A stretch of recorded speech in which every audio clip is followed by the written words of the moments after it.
Yeah, just much.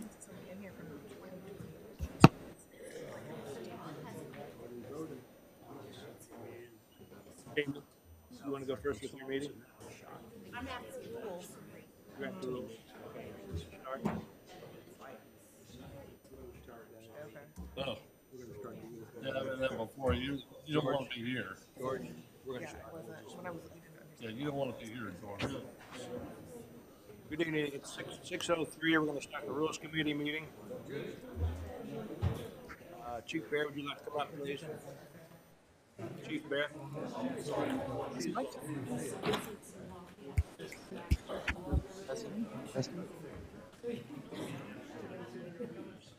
Would you like to just go over what you're wanting with your fees? Which one are you doing first? Which segment? There's two. Fees. Inspection fees, is that what you've got tonight? I think that the inspection, Is that the inspection one? yes. I believe that's the only one I've got. Two. I got two. I think. There's that one, Rick, and then there's another one. Yeah, so what we've, Quiet, please. Quiet. Quiet. Thank you. so what we've got is, we've got an ordinance we put together on the fire inspections fees.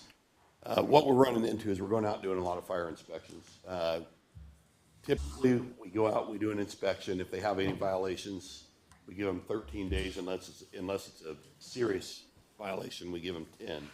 We then go back and do a follow-up inspection, and what we're running into is we're going back and doing a follow-up inspection after a follow-up inspection because they're not complying with the inspection or the violations. So all we're wanting to do is go in, be able to set a fine. We'll go in, do the inspection. If we go back in 30 days or whatever, we want to have some teeth in it so we can get more people to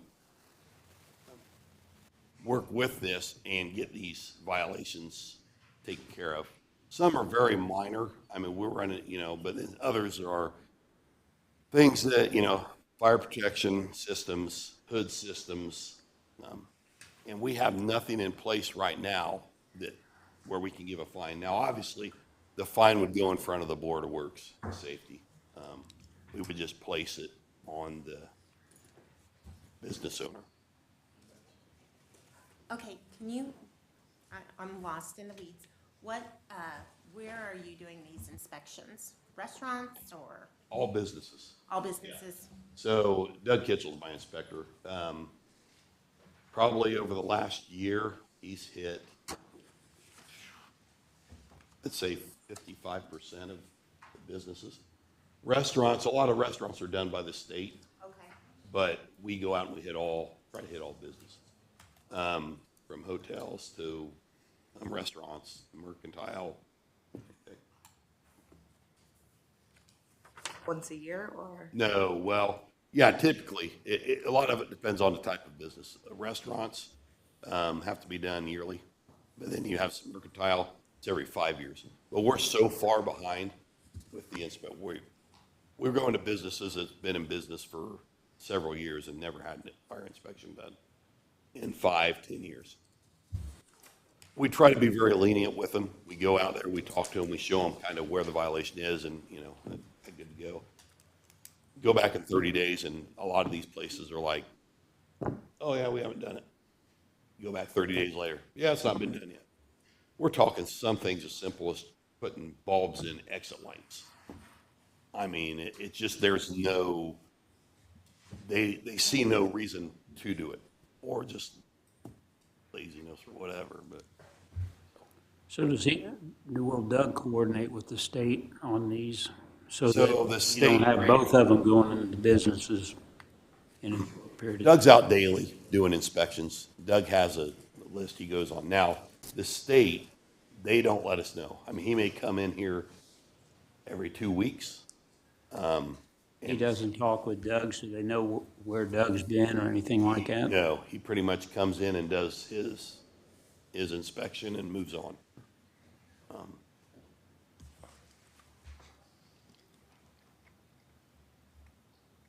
I'm not sure how you categorize fires, but I think it's safe to say your major fires recently have been restaurants. Yeah, I mean, restaurants are a big part of it. That's why they need to be done annually.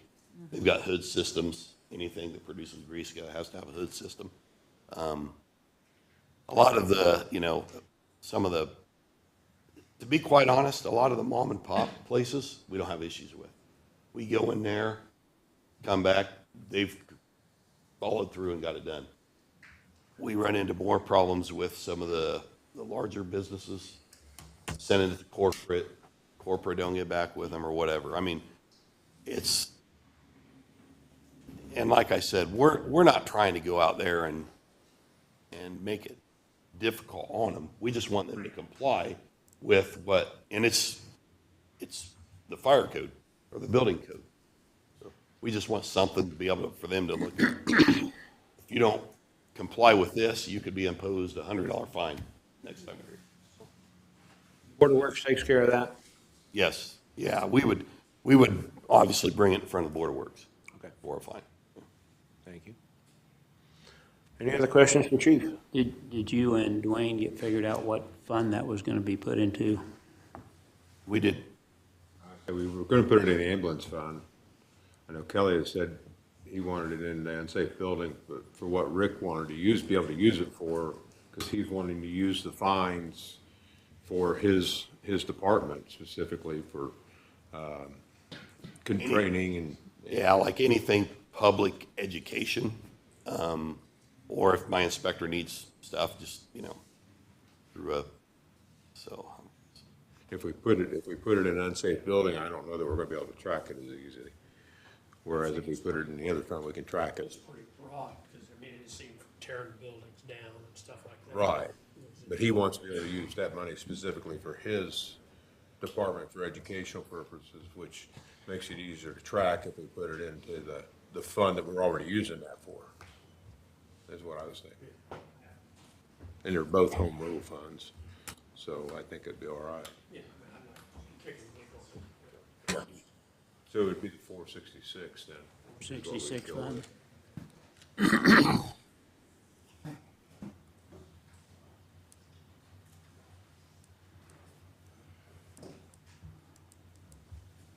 Any other council questions? Not a lot of public here. Any public comments?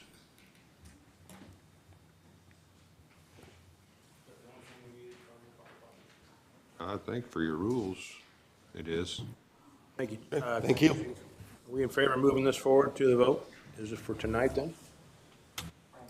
It's not on for tonight. It'll be on for the next meeting. Okay. December? I am. Yes. Oh, yeah. Let's move forward then. Marla, did you want to say anything on the employee handbook? After the approval, yeah. We're gonna go through here. So, every year we take time and look at some of our policies to see if some things need to be adjusted a little bit. So.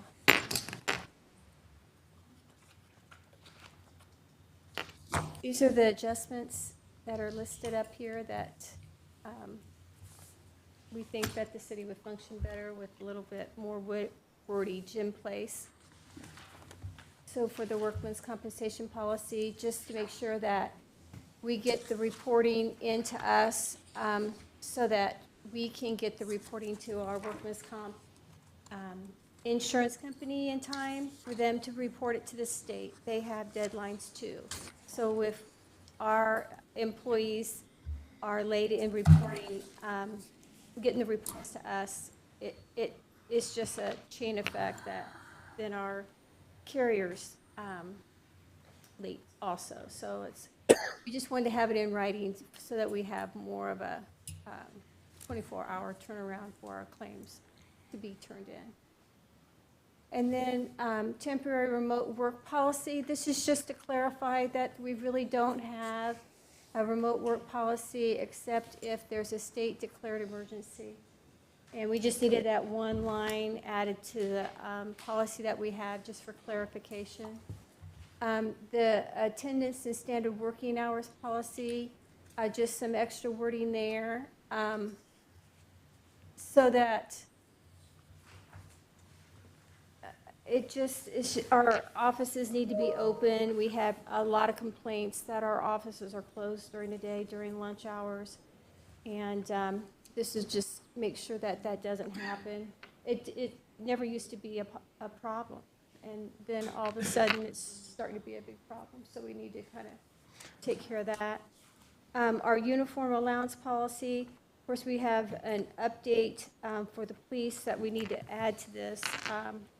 And then we also need to have the parks just clarified. Really, there wasn't any changes from last year on this at all. It just that, it just needed to be ran through you for approval one more time. And then the big one that we're going to talk about today is going to be a policy that we haven't had in writing. It's not that we haven't offered retirees insurance, because we have for many years, but over the years also, so many things have happened. So, and situations come up and we're saying, well, what have we done in the past? And there's been nothing in writing for us to refer to know that we're doing the same thing in every situation. So that's why we're trying to put this policy in place. But when we're doing it, we're finding out there's so many things we need to consider. And all I'm going to do is present it. You are going to be the ones that's going to vote on it. So I just want to educate you guys before you get to that far on some of the things you need to think about. So if we take it back many years ago, the cost to the city wasn't as great as it is today. So one big thing is going to be financial. Right now, the city pays out about $250,000 a year for just its share of the insurance. The 75% that is usually the majority of what the city is paying of the retirees, just the retirees' insurance. So right now, there's 16 that we're paying for health insurance, and 2 that we're just doing dental, and that's all. So of those 16, 3 of them are civil, 13 are public safety. So that's the dynamic of who's on as a retiree. Normally, the civil doesn't get on until they're 62. They can't afford it. So they're only on for a few hours or a few years, and then at 65 they're off, just like every employee is. When they turn 65, they're too old. They age off, put it that way. They age off. UMR won't insure them. So, like I said, over the years, this was a policy and a benefit that was offered to several of the retirees. But as you can see on some of the phone calls that I made, when you look at it, how many of the cities couldn't afford it, and they've gone to COBRA. So when those employees age off or choose to retire, then they go to, it's just a COBRA. They can keep the city insurance, but it's at full cost and expense to the employee. So Cass County, Monticello, Huntington, Wabash, Peru, and they all went to COBRA just because of the extreme cost. But it doesn't mean the city has to. And whatever you do, it doesn't mean it has to be today. It could be something in the future if that's something that you wanted to consider. Right now, the city pays 25% of the retired employees for a non-smoker, and 75% is picked up by the city. So you could change the percent if you wanted to save the city money. So those are things to consider.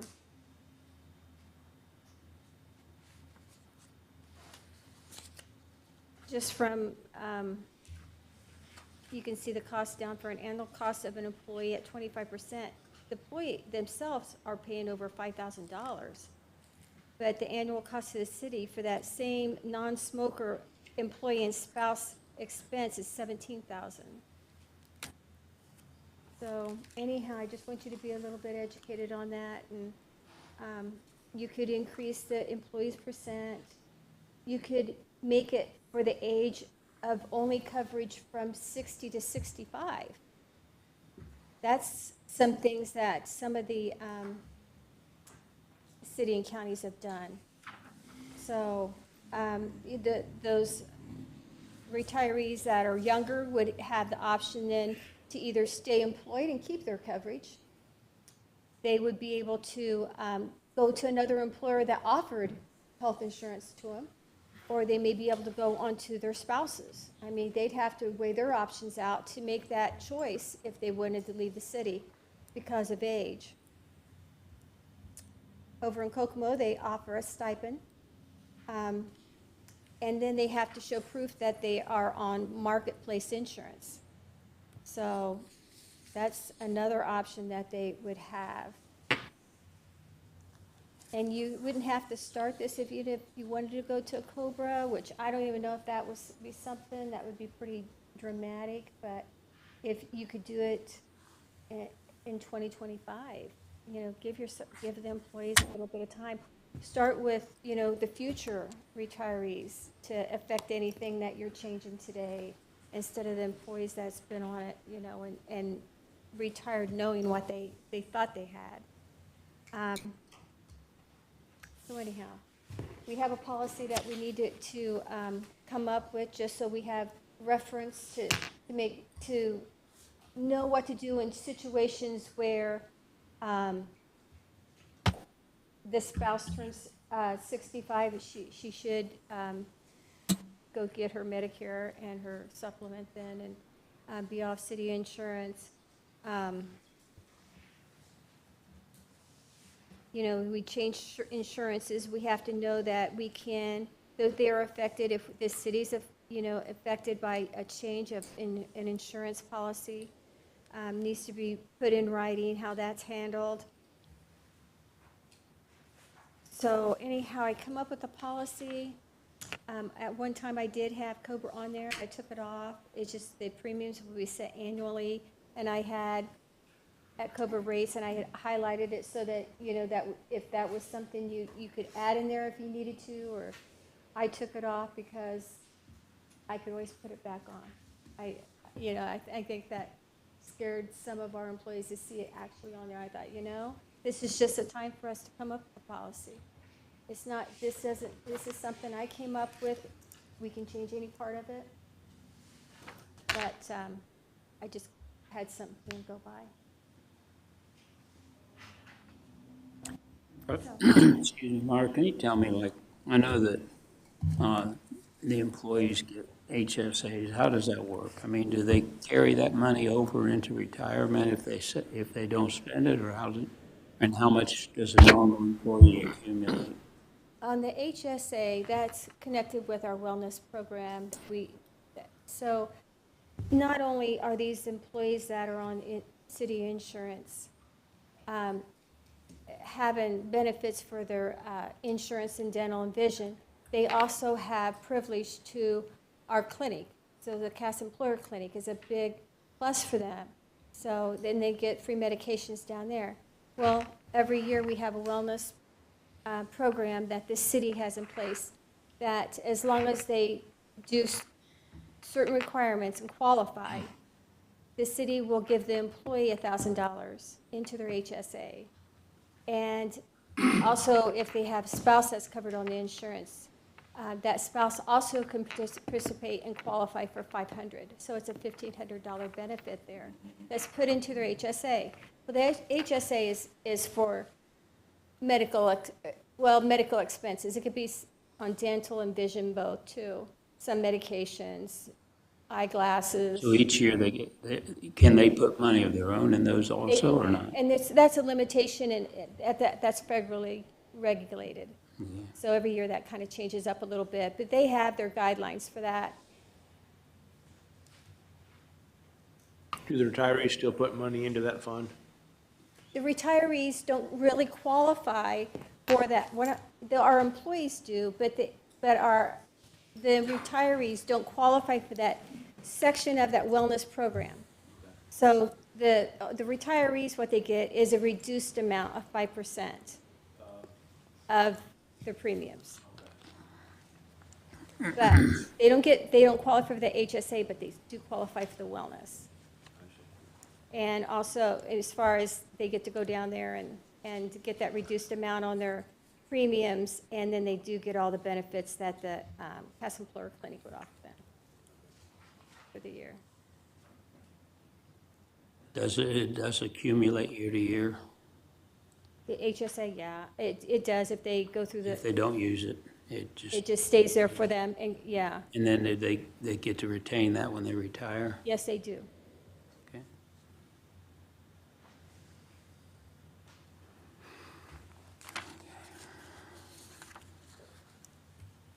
I guess there's certain regulations how they have to spend it after 65, but it is their money.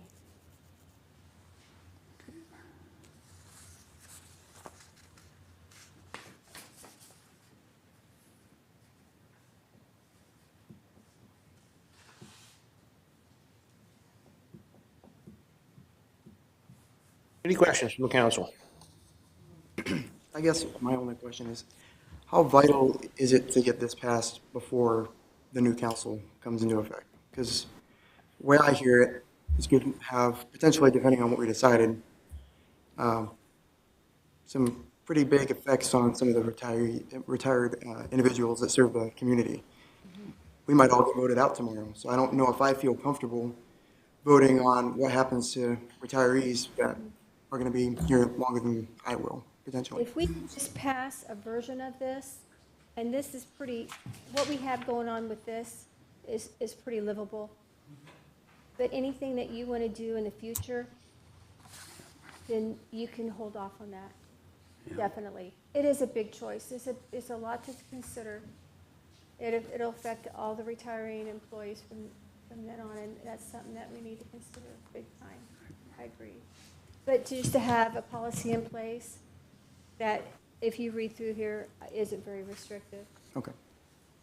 You gotta remember, Jonathan, it's gonna take 2 readings, so the object is to get it done by January 1st so that we can get a handbook in place, because we need a handbook in place by January. Okay. Yeah. Do we have any retired employees in the audience? Yes, Would you like to come up and say something? I definitely do. Well, first of all, I want to say, I have no problem with the requirements. I don't think somebody should be on, work here for 5 years and then be able to go on the retiree's insurance. So some of the qualifications for this, I have no problem with them at all. And I don't know if anything's changed from the first draft that I saw. Probably not. I think I did some wording down here on Okay. the spouses turning 65 Okay. was probably very little. Okay. But I mean, I don't see anything wrong with some of the wording and some of the stuff that to be, eligible for this. But like, I'm retired, I'm 61 years old, I'm on this, I'm not gonna get Medicare till I'm 65. So for the part that says that they can terminate this at any time and all of a sudden I'm gonna pay a COBRA rate, I mean, that seems kind of drastic to me. You guys know, being a fireman and policeman is a young man's job. You want to have people from like age 25 to maybe 55. So I think police and firemen are a little bit different because, your bodies wear out, you've worked a hard job, you put your life on the line, and I just think at a certain age, they're going to retire a little bit earlier. That's why we have the different pension than the rest of the city does too, because you're not going to stay until you're 70 years old and be a fireman.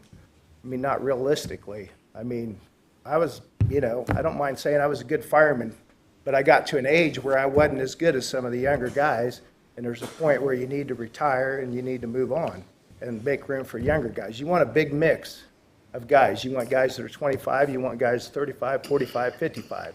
You don't want a guy that's 70 or, even 65. I mean, you got to stay in good shape. So I'm just saying on that. And then some of the wording on here, just saying that it can terminate at any time for any reason, I mean, seems kind of, I'm not too thrilled with that. Sure. What would that entail, Marla, as being terminated off that policy? Well, when some of that terminology about termination is if we change insurance plans. If you change. If we changed in the middle of the year, like we've done before, where we had to get off of that GPA, we just had to go with it. But I don't look for ever a time where we're gonna terminate coverage without the council being considered on everything that's going on. Need to change that wording in there? I don't think it, Terminate at any time, or do you hold that? that first part is just kind of a, What says changes, Disclaimer. termination, or elimination may be applicable without regard to whether someone was previously terminated employee of the city of Logansport or was previously subject to grandfathering position. I definitely think you should have a grandfathering position. I mean, I was the fire chief, I was the training officer, I was a captain. I mean, I worked my tail off the city. I love this city.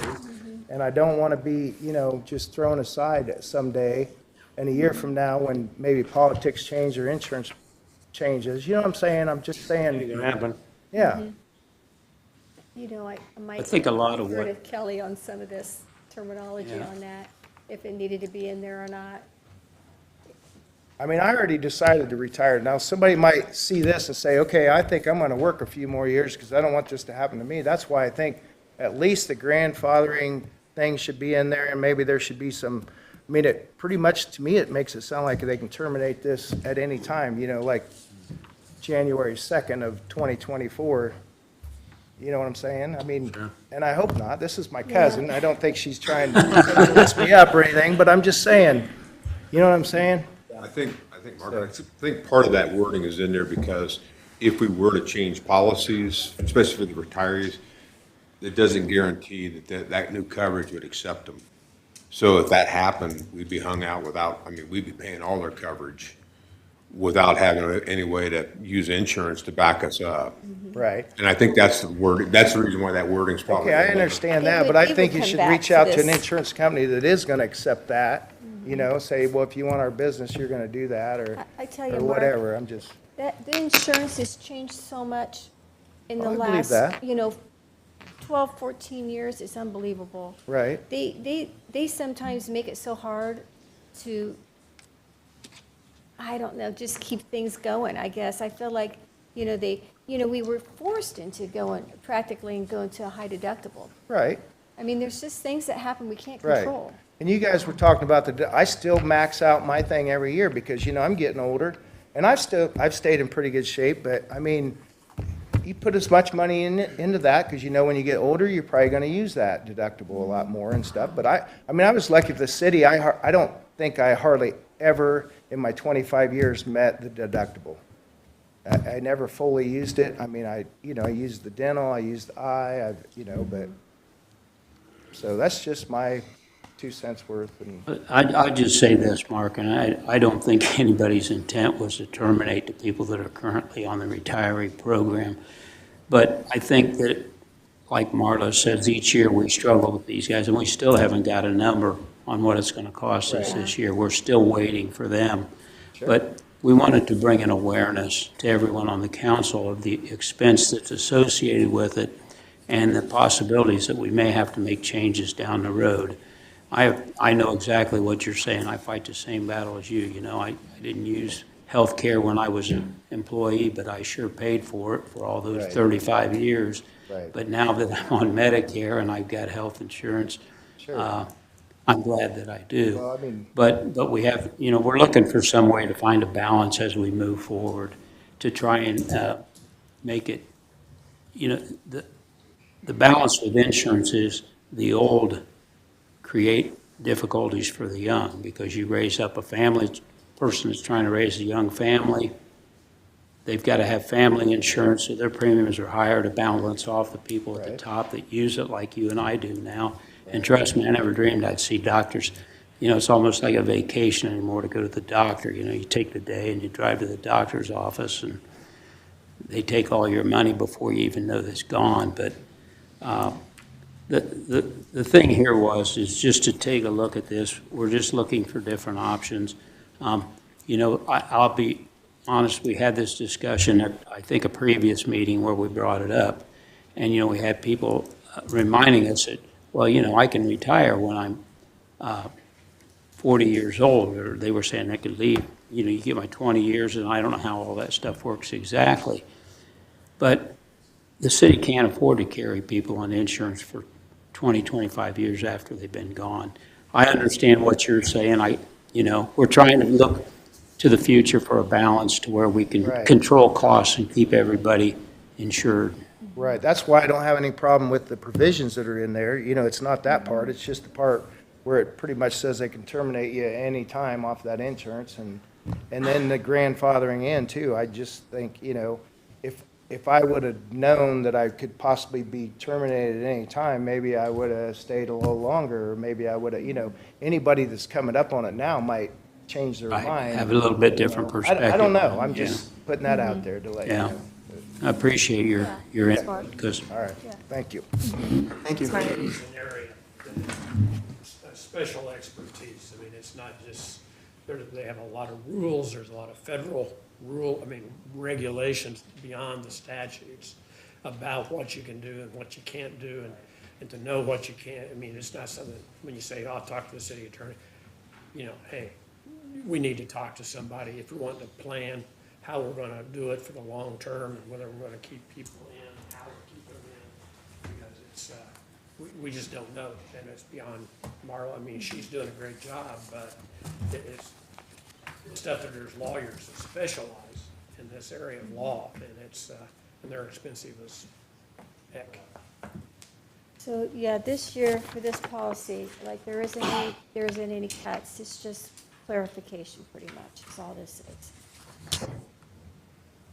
Did you want to approve, did you want something approved that, just for clarification purposes tonight? If we're gonna put it in the handbook, yes. Okay. Just real quick, Kelly made mention of this, I just want you to be aware, you guys may already be aware, Mama already need to be aware, that in Indiana Code Title 5, State and Local Administration 5-10-8 2.2 outlines what cities have to do. And there's a subsection in here, G, that after June 30th, 1989, local that provides a group health insurance program for its active public safety employees shall also provide a group health insurance program for the following persons. And it goes on. But I just want to make sure that if it gets past that court, that it recognizes what that state law says as well. Right. That it's in there. And I just making awareness that it hopefully does. Yeah, and I would just say this, Travis, I know that this was brought up 5 or 6 years ago, and we've, you know, the direction we thought we could go, you couldn't go. Yeah, no, I just want to make sure that the law was covered in there, what covers on public safety, because it's not in the handbook. It may want to reference that. And I can give it to you after the meeting, Dave. but Send may it to wanna reference- Marla, and if you would. Yes, sir. Yeah. Thank you. Yeah, it'd be interesting to see that city code and really how so many of those other cities have COBRA. You know, that's what I don't really understand. If you have a city code that says they have to be offered that, then we have all these, you know, 6 cities that only have COBRA, so when they retire off, they can stay on the insurance, but they're paying 100% of the Right. price. Anybody else from the audience want to comment? Any concerns?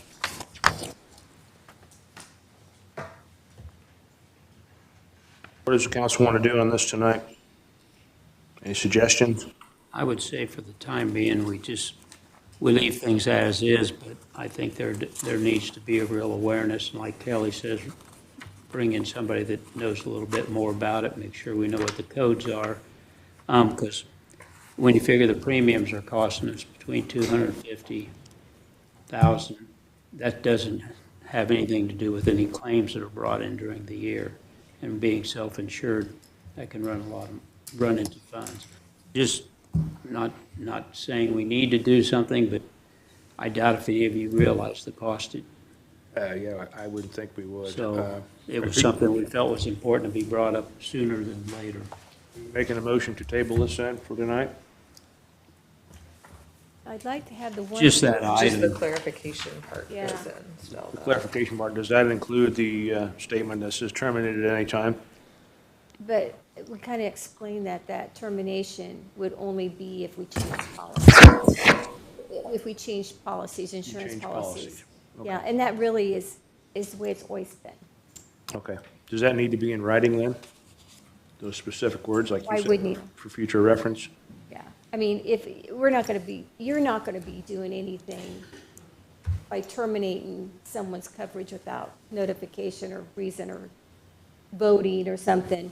It's just put in there to protect the city if we change policies. Paying 100% for the retiree, Yeah, correct? like. Which could be Wade a lot of said, money. To protect us, protect the city. Okay. Are we in favor of moving forward the clarification process only? Is that correct, Melinda? Is that what you want to do?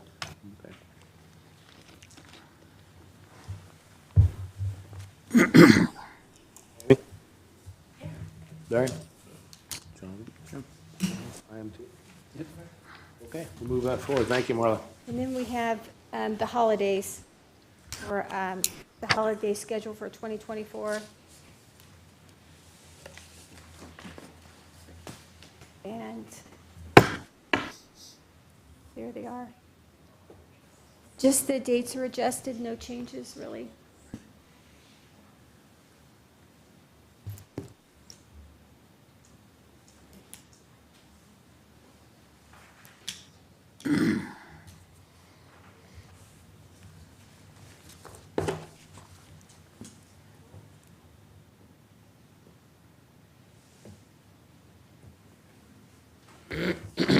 How many holidays do you have per year? I don't know, whatever's up. But we do have those 3 floating holidays also at the bottom. 10 plus the 3 floaters, same as it's been. Same as it's been? I see 11 with the 3 floating holidays. Yeah. 1, 2, 3, 4, 5, 6, 7, 8, 9, 10, and then the 3. Okay. Of course, we used to have, they used to be listed, like Martin Luther King, but they kind of got changed over the years with different mayors. Okay. Do we want to move the holiday schedule forward? Yeah. Okay, let's move forward. Thank you.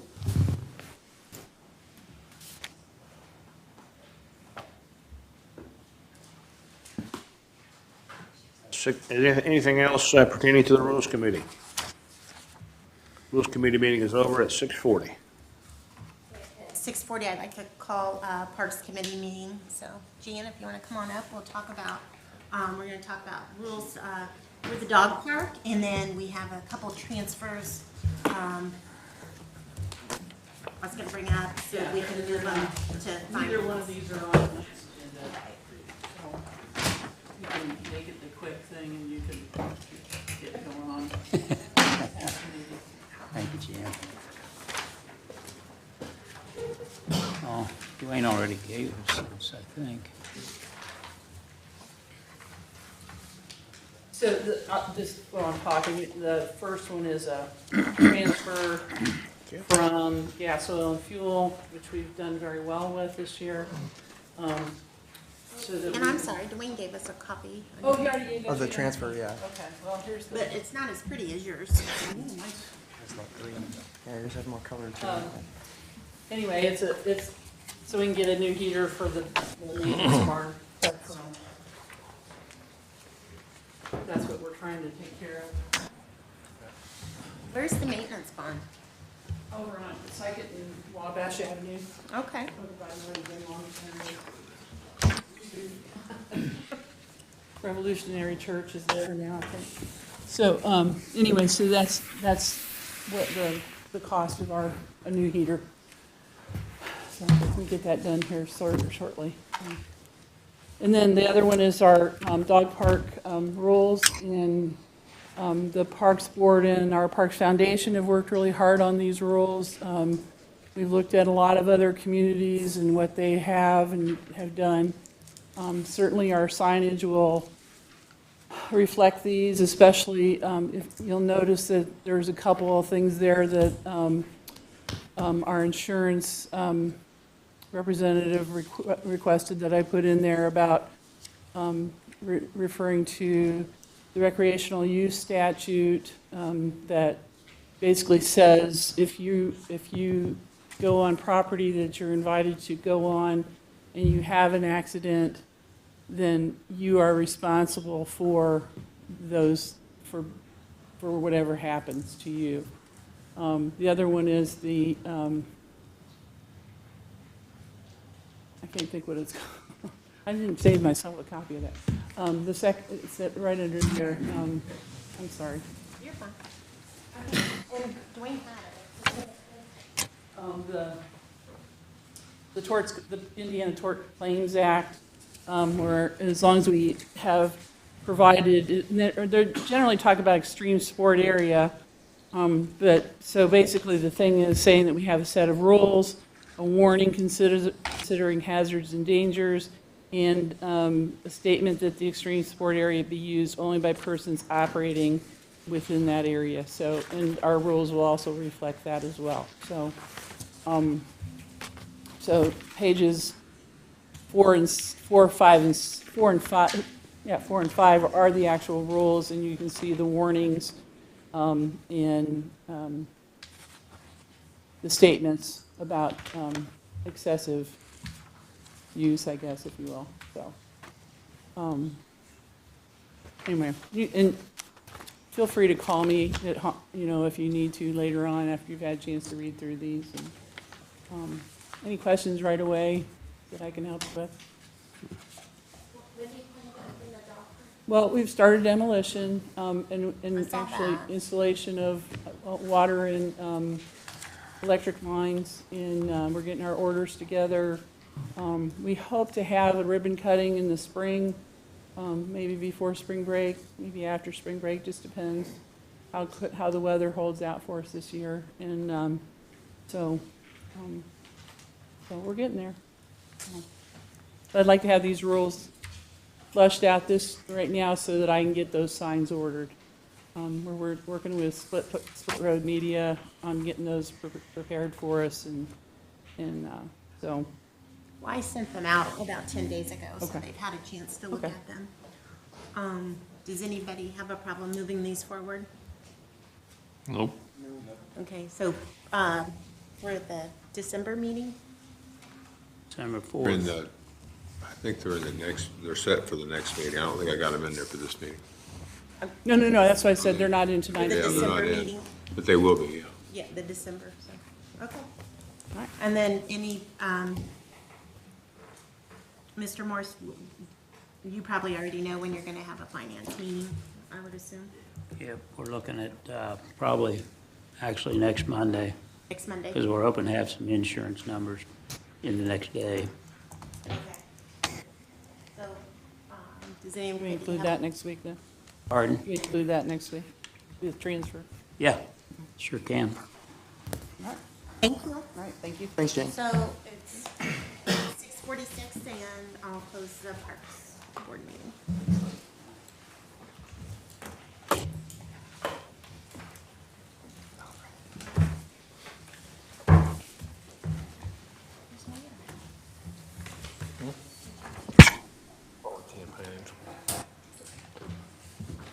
Did you roll the roost tonight? It's nice.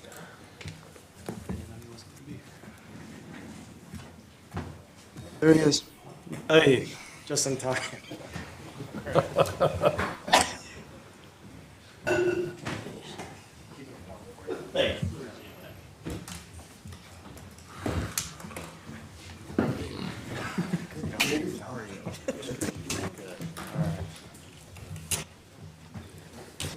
Just let me know.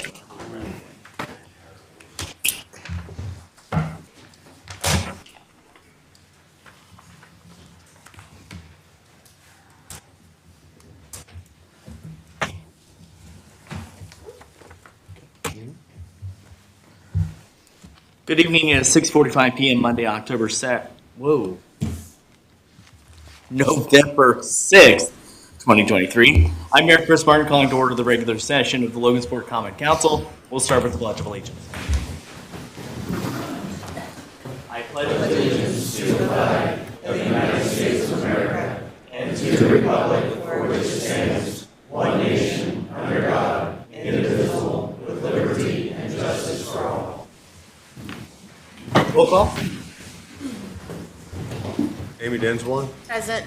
Larry Hood, Present. Jonathan Nelms, Present. Jake Ladon, Present. Scott Petey, Present. Haley Zinsmaster, Present. Dave Morris. Present. All right, we'll start with the approval of minutes of the regular session's October 2nd, 2023 meeting. Make a motion to approve. Second. Any further discussion? Call for question.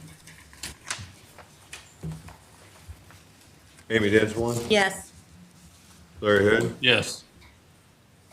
Jonathan Nelms, Yes. Jake Ladon, Yes. Scott Petey, Yes. Haley Zinsmaster, Yes. Dave Morris. Yes. All right, reports from committees, boards, and commissions.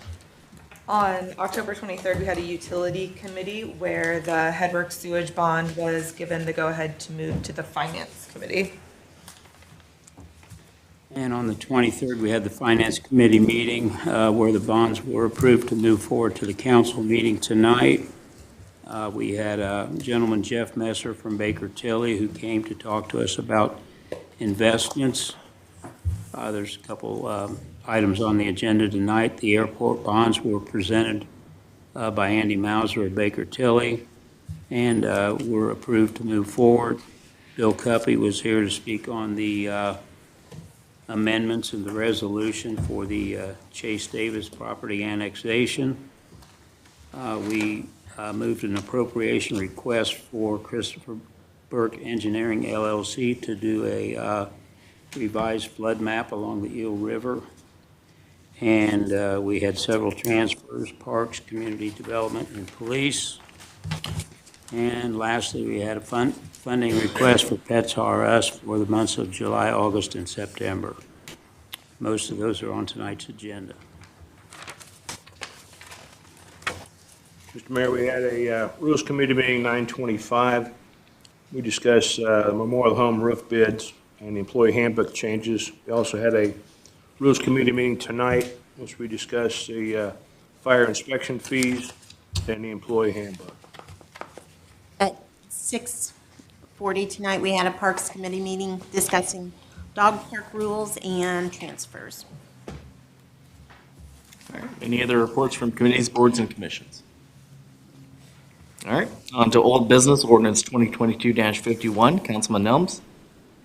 Ordinance 2022-51, an ordinance of the Common Council of the City of Logansport, Indiana, approving an additional appropriation from the general fund for the payment of IRS penalties and interest. Mr. Mayor, I ask for a vote on ordinance 2022-51 on its second reading. Second.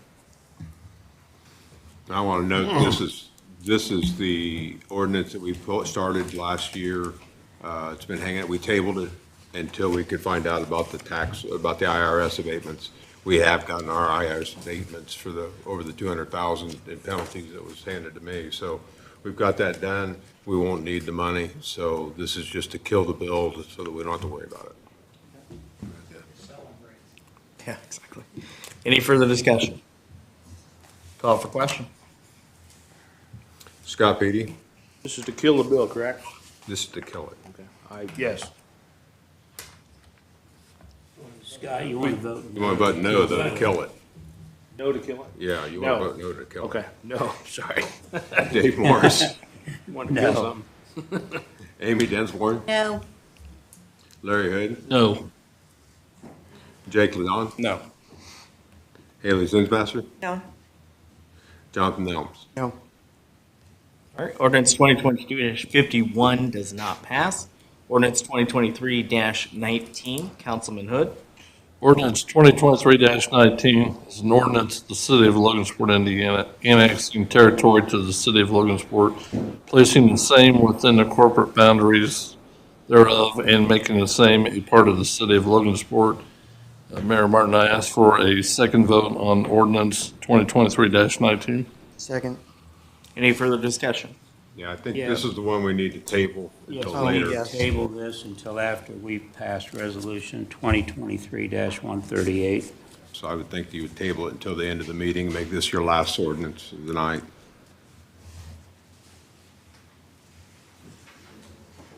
Voting to table or just amend the You agenda? need to vote to table it. Okay. Make a motion to table to the end of the meeting? Second. Any further discussion? Call for question.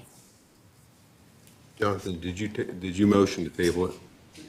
Who seconded? I did. Jake? Okay, I just didn't hear you, Jake. Amy Dinsmore, Yes. Haley Zinsmaster, Yes. Scott Petey, Yes. Jake Don, Yes. Larry Hood, Yes. Jonathan Nelms, Yes. Dave Morris. Yes. Ordinance 2023-19 is tabled. Ordinance 2023-25, Councilman Ladon. Ordinance 2023-25, an ordinance of the Common Council of the City of Logansport, Indiana, amending ordinance 2022-05, setting the fee schedule for programs, activities within the Logansport Park and Recreation System. I ask for a second vote on ordinance 2023-25. Second. Any further discussion? Call for question. Jake Ladon, Yes. Jonathan Nelms, Yes. Scott Petey, Yes. Amy Dinsmore, Yes. Larry Hood, Yes. Haley Zinsmaster, Yes. Dave Morris. Yes. Ordinance 2023-25 passes on its second reading. On to new business, Resolution 2023-138. Councilwoman Zinsmaster. Resolution 2023-138, a fiscal policy resolution for annexing contiguous territory to the city of Logansport, Indiana. And I would ask for a vote for resolution 2023-138. Second? Any further discussion? Is this for the Davis Chase Road property? Yes. Do we ever come up with a game plan as to what type of structure is going up?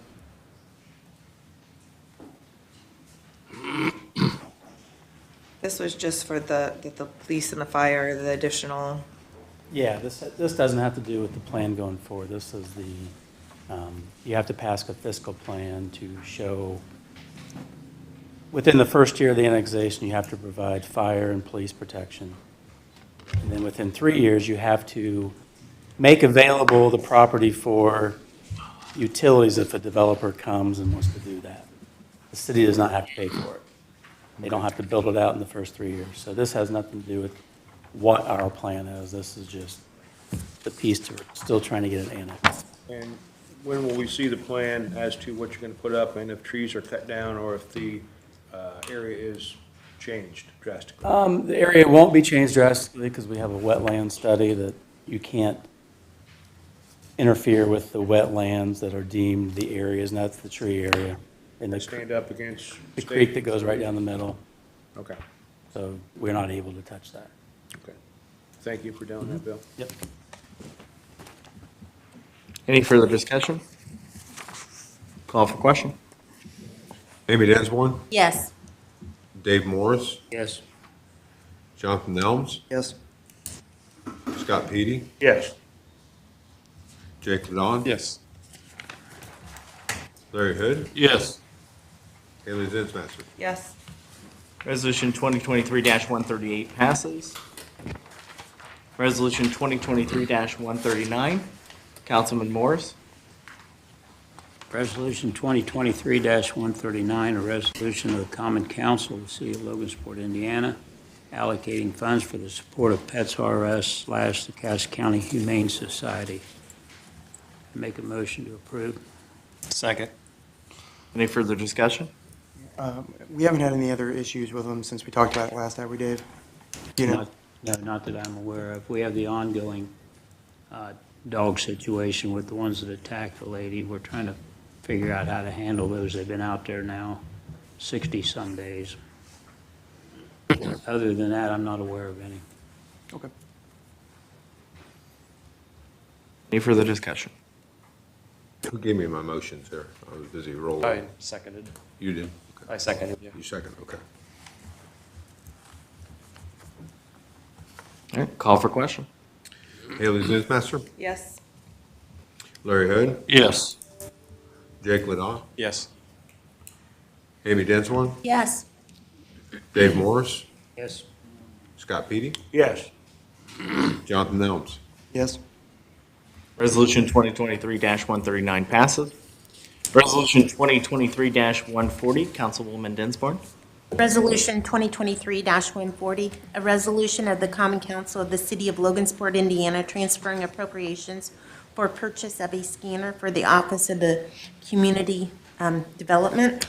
I'd like to move this forward, Resolution 2023-140. Second. Any further discussion? Call for question.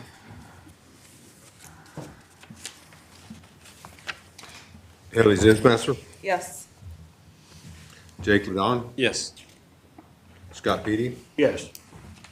Dave Morris, Yes. Jonathan Nelms, Yes.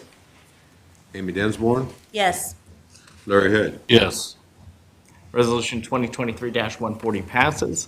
Resolution 2023-141, Councilman Ladon. Resolution 2023-141, a resolution of the Common Council of the City of Logansport, Indiana, transferring appropriations for purchase of police vests to the Bulletproof Vest Fund, number 466-number 2409. I ask for a vote on Resolution 2023-141. Second. Any further discussion? Call for question. Larry Hood, Yes. Jonathan Nelms, Yes. Dave Morris, Yes. Haley Zinsmaster, Yes. Scott Petey, Yes. Amy Densmore, Yes. Jake Ladon. Yes. Resolution 2023-141 passes. Resolution 2023-142, Councilman Petey. Resolution 2023-142, a resolution of the Common Council of the City of Logansport, Indiana, approving the issuance of bonds by the Logansport Cass County Airport Authority. Mr. Mayor, I ask for a vote on Resolution 2023-142, please. Second. Any further discussion? Call for question. Scott Petey, Yes. Jake Ladon, Yes. Haley Zinsmaster, Yes. Amy Densmore, Yes. Dave Morris, Yes. Jonathan Nelms, Yes. Larry Hood. Yes. Resolution 2023-142 passes. Resolution 2023-143, Councilman Hood. Resolution 2023-143 is a resolution of the Common Council of the City of Logansport, Indiana, transferring appropriations for the Parks Department utility payments and printed wrap for fitness court. Mayor Martin, I ask for a vote on Resolution 2023-143. Second. Any further discussion? Call for question. Dave Morris, Yes. Jonathan Nelms, Yes. Amy Densmore, Yes. Scott Petey, Yes. Larry Hood, Yes. Haley Zinsmaster, Yes. Jake Ladon. Yes. Resolution 2023-143 passes. Resolution 2023-144, Councilwoman Dinsborn. Resolution 2023-144, a resolution of the Common Council of the City of Logansport, Indiana, appropriating CDIP funds to contract with Christopher B. Berkey Engineering LLC to revise the effective flood insurance study on the Eel River. I'd like to move Resolution 2023-144 forward. Second. Any further discussion? Know why are CEDAT funds being used on this? What fund would you suggest? Anyone but the CEDAT funds. General fund? Go with the general fund, Scott, you gotta advertise for an additional appropriation for the year. And I look at it as economic development. If we open up that area, take a lot of that property out of the flood zone, you're giving those people along there, including maybe yourself, the ability to do things with their property they can't currently do it. Isn't that residential area, not business? It goes to Sixth Street, basically to, Goes all the way from the 15th Street. confluence, Yeah. doesn't it, all the way up? yeah, it probably won't change a lot of that, but at least Sixth Street, and then back to about 15th Street is kind of the major area of change. And so then anything that used to be in the floodplain that wouldn't be anymore could develop upon it now, where it can't, if the maps are changed, where it can't currently. Was that, what amount was that? For the study? cost of the study, 49.5. 49.8 Oh, 8, sorry. maximum. 49,800? Yeah. Okay, thank you. Any further discussion? Call for question. Amy Dinsmore, Yes. Dave Morris, Yes. Haley Zinsmaster, Yes. Scott Petey, Yes. Larry Hood, Yes. Jonathan Elms, Yes. Jacob Don. Yes. Resolution 2023-144 passes. Resolution 2023-145, Councilman Ladon. Resolution 2023-45, a resolution by the Common Council of the City of Logansport, Indiana, authorizing the investment of public funds pursuant to Indiana Code 51395. I ask for a vote on Resolution 2023-145. Second. Any further discussion? Call for question.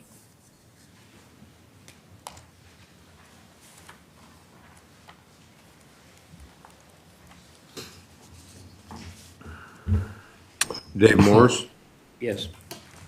Jake Ladon, Yes. Scott Petey, Yes. Amy Dinsmore, Yes. Larry Hood, Yes.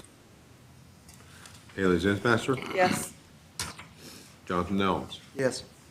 Resolution 2023-145 passes.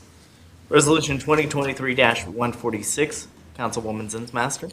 Resolution 2023-146, a resolution of the Common Council of the City of Logansport, Indiana, committing funds from the County Economic Development Income Tax Fund, CEDAT, for the utility expenditures for the Logansport Art Association in the year 2024.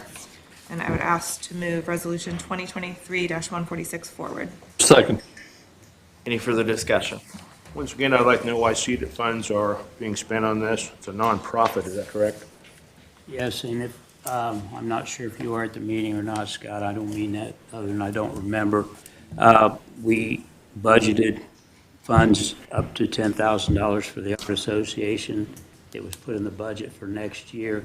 This is merely an avenue for the clerk's office to be able to pay the bills as they come in. It was budgeted out of the CEDAT at that time at the consensus of the council. Okay.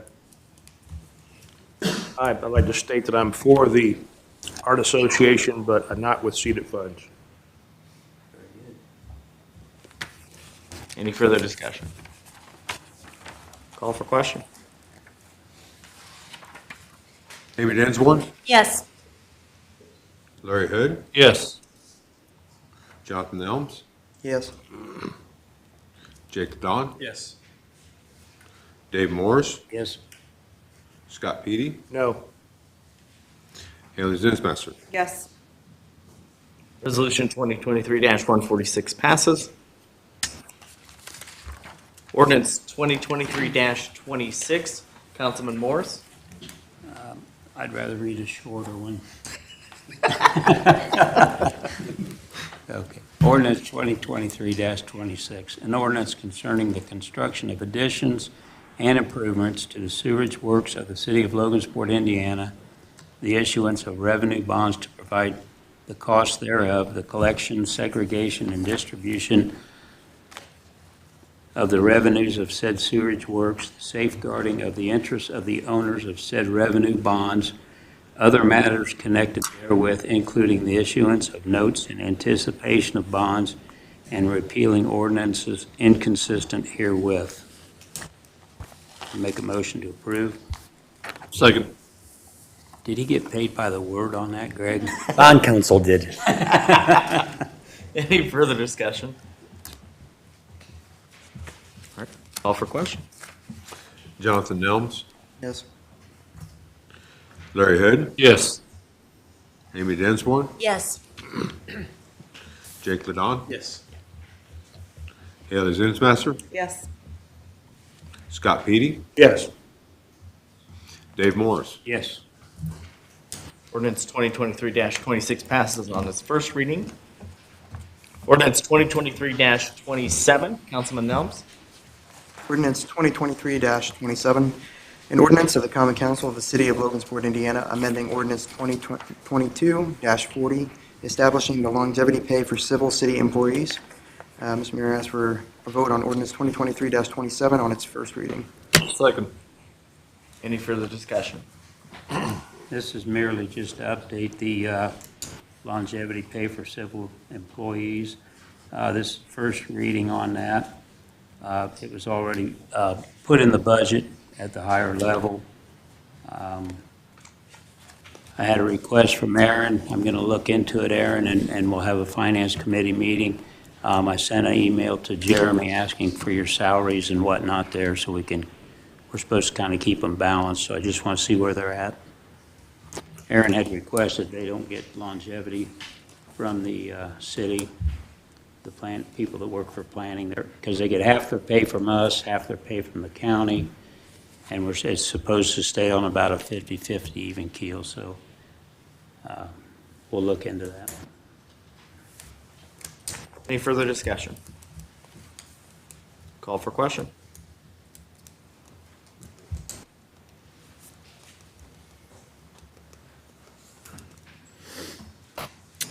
Dave Morris, Yes. Larry Hood, Yes. Jake Ladon, Yes. Amy Dinsmore, Yes. Scott Petey, Yes. Haley Zinsmaster, Yes. Jonathan Nelms. Yes. Ordinance 2023-27 passes on its first reading. Ordinance 2023-28, Councilman Petey. Ordinance 2023-28, an ordinance of the Common Council of the City of Logansport, Indiana, amending ordinance 2022-41, establishing longevity pay for members of the Logansport Police Departments, Fire Departments, and the retirees and spouses of those departments. Mr. Mayor, I'd like to have a vote on ordinance 2023-28, please. Second. Any further discussion? Call for question. Amy Dinsmore, Yes. Dave Morris, Yes. Larry Hood, Yes. Scott Petey, Yes. Jake Ladon, Yes. Jonathan Nelms, Yes. Haley Zinsmaster. Yes. Ordinance 2023-28 passes on its first reading. Ordinance 2023-29, Councilwoman Zinsmaster. Ordinance 2023-29, an ordinance of the Common Council of the City of Logansport, Indiana, revoking ordinance 2021-50 in its entirety and approving a new Logansport City Employee Handbook. And I would ask to move this forward for a vote. Second. Any further discussion? Call for question.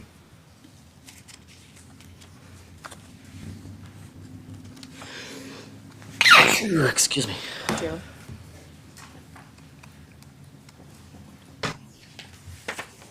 Scott Petey, Yes. Dave Morris, Yes. Jake Ladon, Yes. Jonathan Nelms, Yes. Haley Zinsmaster, Yes. Amy Dinsmore, Yes. Larry Hood. Yes. Ordinance 2023-29 passes on its first reading. Ordinance 2023-30, Councilman Petey. Ordinance 2023-30, an ordinance of the Common Council of the City of Logansport, Indiana, appropriating funds from the County Economic Development Income Tax Seeded Fund for Logan's Landing Organization, operational needs, and the facade improvement program. Mr. Mayor, I ask for a vote on ordinance 2023-30, please. Second. Any further discussion? I disagree with the seeded funding coming in for that. I'm for Logan's Landing, though. Okay. Might I just say that we've funded Logan's Landing out of seeded money for as long as I've been on council. We budgeted for it again this year out of the seeded fund. All this ordinance is saying is that what we've done in the past is we've wrote an ordinance that said whatever we budget for them can be paid out by the clerk treasurer's office in May and November, I believe it is, of each year. And this just updated that ordinance for the years 2024 through 2027. The money's already been appropriated out of seeded, just as it was for the Art Association, and for expediency, and also the Historical Society, which is next on the agenda. So all we're voting on here is to be able to pay the funding out next year. Can I make an amendment to get that switched to a different department? General fund?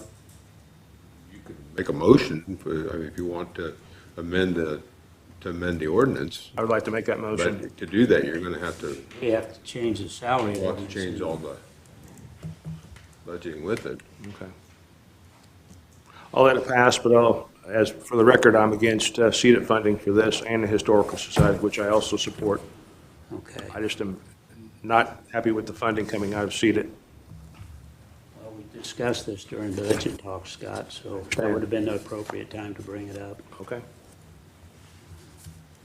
Any further discussion? Call for question.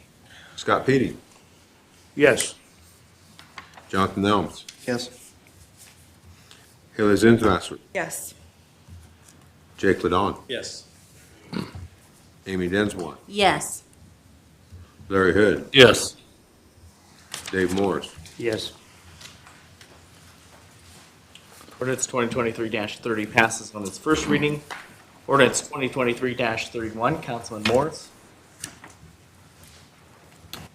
Ordinance 2023-31, an ordinance of the Common Council of the City of Logansport, Indiana, committing funds from the County Economic Development Income Tax Fund seeded to be used for the expenditures of the Cass County Historical Society utilities. Make a motion to approve. Second. Any further discussion? Call for question. Dave Morris, Yes. Jonathan Nelms, Yes. Haley Zinsmaster, Yes. Jake Ladon, Yes. Amy Densmore, Yes. Larry Hood, Yes. Scott Petey. Yes. Ordinance 2023-31 passes on its first reading. Ordinance 2023-32, Councilman Nelms. Ordinance 2023-32, an ordinance of the Common Council of the City of Logansport, Indiana, authorizing the investment of public funds pursuant to Indiana Code 5-13-9-5.7. Mr. Mayor, I ask for a vote on ordinance 2023-32 on its first reading. Second. Any further discussion? Call for question. Scott Petey, Yes. Haley Zinsmaster, Yes. Dave Morris, Yes. Jake Ladon, Yes. Amy Densmore, Yes. Larry Hood, Yes. Jonathan Nelms. Yes. Ordinance 2023-32 passes on its first reading. Ordinance 2023-33, Councilman Petey. Ordinance 2023-33, an ordinance of the Common Council of the City of Logansport, Indiana, amending ordinance 2010-29, placing code enforcement within the police department. Mr. Mayor, I ask that we have a vote on ordinance 2023-33, please. Second. I think Larry beat me by half second there. Any further discussion? Call for question. Scott Petey, Yes. Larry Hood, Yes. Dave Morris, Yes. Jake Ladon, Yes. Amy Densmore, Yes. Haley Zinsmaster, Yes. Jonathan Nelms. Yes. Ordinance 2023-33 passes on its first reading.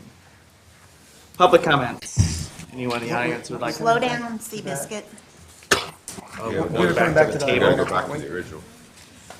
Ordinance 2023-19. Councilwoman Dinsmore. Okay, ordinance 2023-19, an ordinance of the city of Logansport, Indiana, annexing territory to the city of Logansport, placing the same within the corporate boundaries thereof, and making the same a part of the city of Logansport. I'd like to move this forward for a vote. Second. Any further discussion? Call for question. Jonathan Nelms, Yes. Haley Zinsmaster, Yes. Dave Morris, Yes. Jake LaDon, Yes. Larry Hood, Yes. Scott Petey, Yes. Amy Dinsmore. Yes.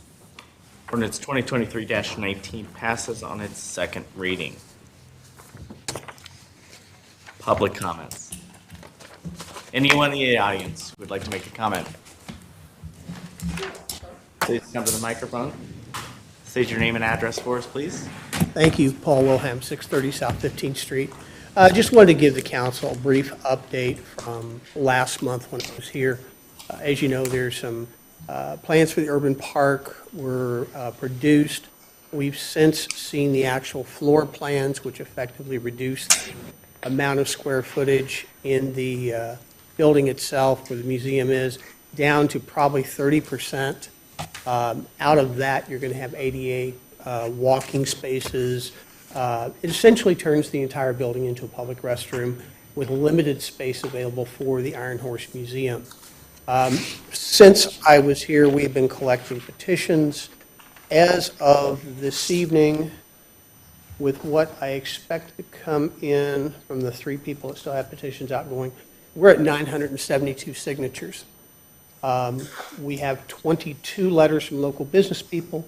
We have 12 letters from family members who donated items to the Iron Horse Museum. So there's considerable public sentiment against this project. And we'll present our petition to the IEDC because they're the grant funder and they're the ones that have to make a decision about whether or not the current plan as presented is something they want to fund. The other thing I have found, because there seems to be some question about what the purpose of the Iron Horse Museum actually was, and I came across this booklet. I don't know if all of you have seen this. I'm sure we probably have a bunch of copies down in the basement somewhere. But this was a cooperative walking tour brochure that was put together by the Indiana Landmarks, Indiana Humanities Council, the Logan's Landing Design Committee, the Indiana Main Street, and Ball State University. It's a 30-page document, extremely well-sourced, that tells the history of the significant buildings downtown. It's got a map. There are 30 properties on here. Of course, a couple of those properties are no longer with us because this is about 10, 15 years old. So some of those are gone, but the majority of the properties that are on here have seen some significant improvements since this was originally put out. For example, at the time this was put out, the People's Winery building was still vacant. There were other buildings in town that were basically empty that are now occupied. But the purpose of this was to basically provide a tool to drive tourism into Logansport and to help local small businesses. It outlines each of the 30 properties that are on here. It also talks about the attractions in town, like the Cold Clothing Museum, the Iron Horse Museum, which was open daily from 1 to 5, according to this brochure. We did at one point have a plan for downtown. We did at one point have a working document that would basically guide people through this town. Now, this is probably out of date for today. We'd want to put this on a phone app. But, I've been going to the Historic Preservation Commission meeting now for 7 years. And for the last 4, they've been talking about doing some sort of walking tour brochure of downtown, and we actually had one all the time. And it started and began at the Iron Horse Museum, which was essentially, in addition to being a museum, it was also a welcome center. It would be extremely difficult to have a welcome center with not enough space to put everything. And I know there have been discussions about, well, we could just put it over at Cass County Historical Society. And that's true, we could put it there. How will it be displayed? They have limited space at the new building they're going into. They have very limited space at the Jerome Longhouse, which they're trying to convert back to more of a house museum. So the collection itself would be dispersed. Whether it's a piece over here, a piece over there, a lot of it's probably going to be sitting in a warehouse, and I'm sure some of the family members are going to want these items back because they were promised long-term that this would always be there. We believe there's another path forward. We believe that that would include restoration of the museum. It would include a permanent farmer's market at 4th and Market and some sort of downtown history trail that would actually drive businesses. I mean, we're having a lot of good progress downtown with local businesses, but if you talk to them, they'll tell you it's starting to flatten out. We have a business mass downtown now where everybody's there, everybody's open, everybody's doing events and businesses, but there's only so many people in this town that they can draw. So the State Theater and other venues are starting to see that it's basically flatlined. We can't move 5,000 people in here overnight to create a base for local small businesses. But what we can do is we can actively promote the city and promote the downtown and hopefully move things forward. Like I say, updating this and doing some other things. We're going to go to the IEDC. We're going to plead our case there, let them make a determination if they feel that this plan has the support of the community or not. We have the petitions, we have the signatures, and we believe that it's time to come together with some sort of reasonable compromise that takes into case historic preservation, the downtown business merchants, the farmers market, which has been basically told they're going to be moved again. We need continuity in the downtown, and the only way we're going to have continuity in the downtown is to come up with a plan that the majority of the community feels comfortable with. Thank you. Any other public comments? Sure.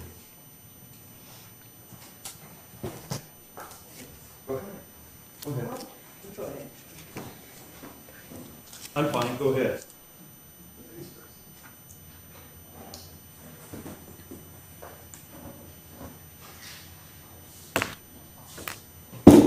Hello again.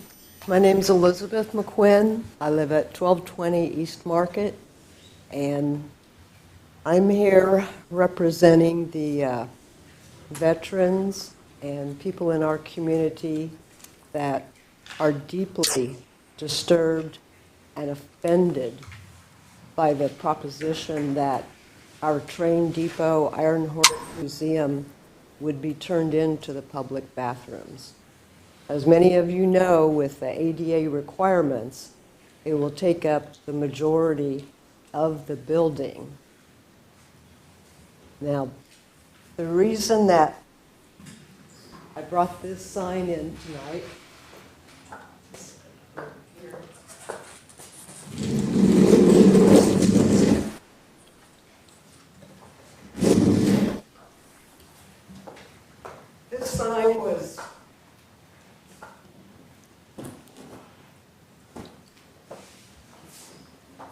this sign was ordered and printed up by John Scott. John Scott is a veteran. He's a past commander of our VFW post and a 35-plus year railroad conductor. Now, John and several members of this community were involved in the moving of the train depot in 1981.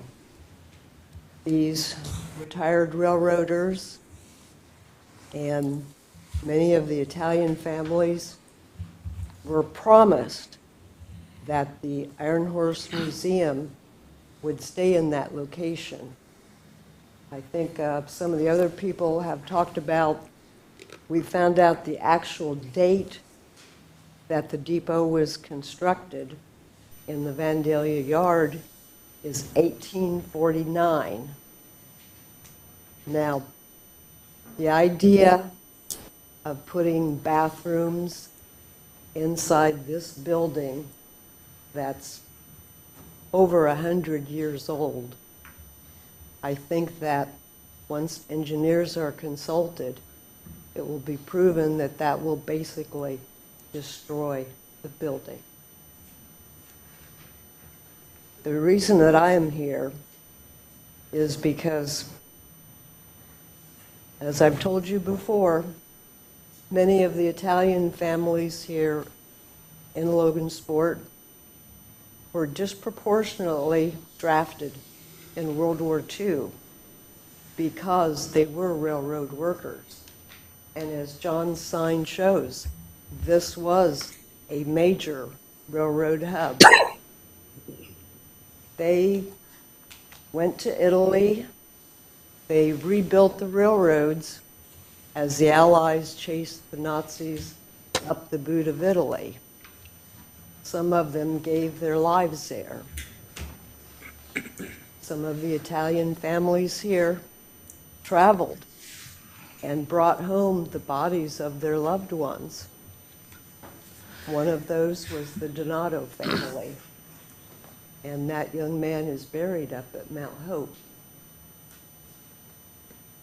I think that more consideration should have been given to this history of our town.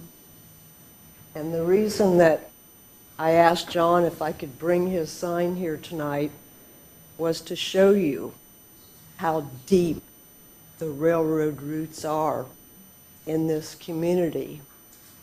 I asked John if he would come and speak to you, and he said that he would probably be too emotional. So I know that you're not involved in the specifics of this plan, but I urge you to not let this happen. And I've been involved in many fundraisers for different nonprofits and organizations here, and people are still pissed about the Iron Horse being sold. Now that goes back, we're talking 25, almost 30 years, and people are still upset about that. That train depot and the Iron Horse Museum is the only symbol of our railroad history that is left. And I think it would be a disservice and disrespectful to turn it into bathrooms when it should be the centerpiece of our downtown, of Little Turtle Waterway. And maybe someday, if the Iron Horse Festival is resurrected, I can think of no better place for it to be held. Thank you. Thank you. Thank you. Any other public comment?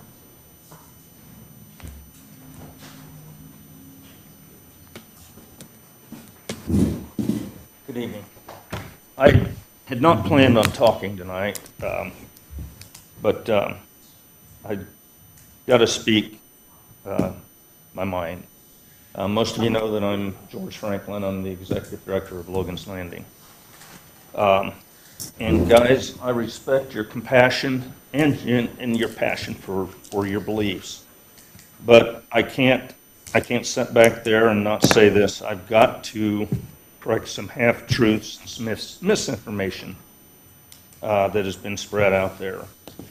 First of all, I've been in the museum for about 7 months now. And I can tell you in the 7 months I've been there, there's been roughly 5 people that have come through there. How do you justify keeping it there when there are a lot better opportunities? I've not heard anybody from this group say that all I've heard is it's all going to disappear. It's all going to go away. That is absolutely not true. We are working with Cass County Historical Society.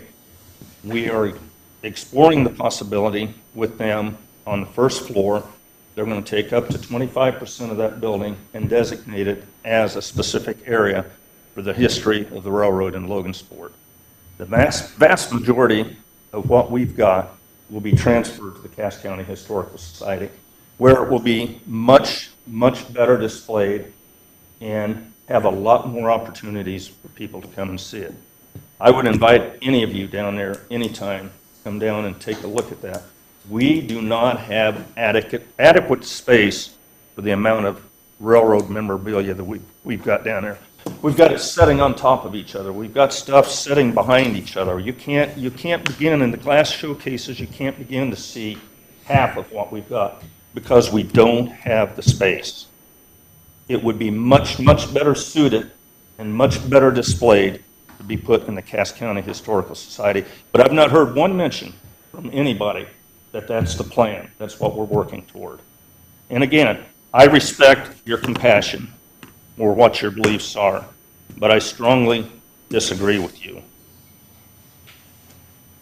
To sit there and say the comments that you make in your statement, a public toilet. I have been a part of this community for 62 years. I was 4 years old when my family lived here. Moved here. I graduated at Logansport High School. I've been very active in the community since the early 1980s. I served on the Iron Horse Festival Board of Governors for several years. I was the chairman of the Iron Horse Festival 1 year. I've served on other festivals. And trust me, this museum would be much, much better suited to be placed down there. 7 people, I think it's between 5 and 7 people in 7 months. That building down there, you're right, it is old. The outside of the building, there are spots, wood on there, that's so rotten you can stick your finger into it. I guess I'm the one that kind of started this. When I first went to work down there, I did an inspection on the building and I noticed the condition of it. It was bad. So I approached the city council, the mayor, and we talked about ways to fund the building restoration on the outside. It was going to be just a little bit less than $200,000 to do it. Logan's Landing does not have that kind of money. We are very grateful to the city of Logansport for leasing that building to us for $1 a year on a 25-year contract. But that contract also says that we're responsible for all the building maintenance and to maintain it. We can't afford almost $200,000 to do the renovation. After we had a meeting shortly after that, I was approached by the administration about the possibility of converting that into the bathrooms. And I think that's a great idea. There will still be a small area there in the lobby area that we will have memorabilia from the railroad on display. That being said, total money to renovate the building and put the bathrooms in there is about $200,000 less than what it was going to be to construct freestanding bathrooms outside there. And I may not have the exact numbers right. I would have done more research had I planned on talking tonight, but I didn't. But those are real close to the numbers. And you talk about fiscal responsibility. That's what this administration is trying to do. They're trying to be responsible with the money. They developed that down there. I remember when the Iron Horse Festival first started, on the south side of the railroad tracks, that wasn't nothing but a rock field. Thanks to the efforts of people like Harriet Slaughter and Jim and Mercedes Brew and their dedication to that project, along with a lot of other people, none of that would be down there if it wasn't for all the work and all the effort and all the fundraising that they did. To build a freestanding building, to put the bathrooms in, when you have a building down there that's more than capable of handling it, there will be a bathroom that'll be open to the public during the day. That'll have an outside entrance. And then for events and festivals down there, there will be public bathrooms that people can access during those events. Logan's Landing is currently working on an additional 2, maybe even 3 more major events down there. And if these events happen, you're going to be surprised. You're going to be surprised at the number of people that will be drawn there. That's all I've got to say. Thanks, George. Thanks, George. Thank you. Any other public comments? Okay. Council member comments. I've got a comment. I just want to be clear about why I'm against CEDAT funding some things. I have a definition of CEDAT. It's to provide funding for local economic development projects that increase local employment opportunities and/or attract or retain businesses. With the Stellantis factory going on to Kokomo, 1,400 jobs they're providing. This electric battery factory. We could probably never get anything like that here. What I would like to do is save up a lot of money in the CEDAT fund and go after some of the satellite companies that are supposedly going to be built somewhere. Part of my campaign promise to bring jobs to Logansport. We should go out, have a vision to get one of these factories here, a mail hub, transportation hub, anything that they would support that would make our town grow. That's why I'm kind of against CEDAT funding for other things. Thank you. Any other council member comments? All right, miscellaneous business and any matters not already considered, including ADA Section 504 compliance or concerns. Make a motion to adjourn. Second. Call for question. Jonathan Nelms, Yes. Dave Morris, Yes. Jake Madon, Yes. Kayla Zinsmaster, Yes. Scott Petey, Yes. Amy Dinsmore, Yes. Larry Hares. Yes.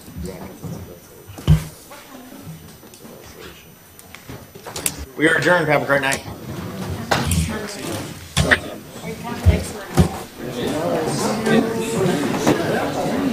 That was it.